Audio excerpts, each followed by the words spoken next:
আমরা বাংলাদেশের একটা খুনি দেখতে চাই না। আমি শেখ হাসিনাকে বলবো, খুনি হাসিনাকে বলবো, বাংলাদেশের আর কোন জনগণের বুকে আপনি গুলি চালাবেন না।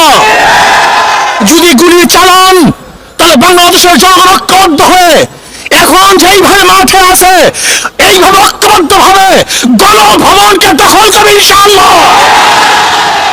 প্রিয় ভাইরা আমার, আমরা ছাত্রদের ন্যায্য দাবির সাথে ইসলামী আন্দোলন আগের থেকেও ছিল, এখনো আছে, আগামীও থাকবে ইনশাআল্লাহ।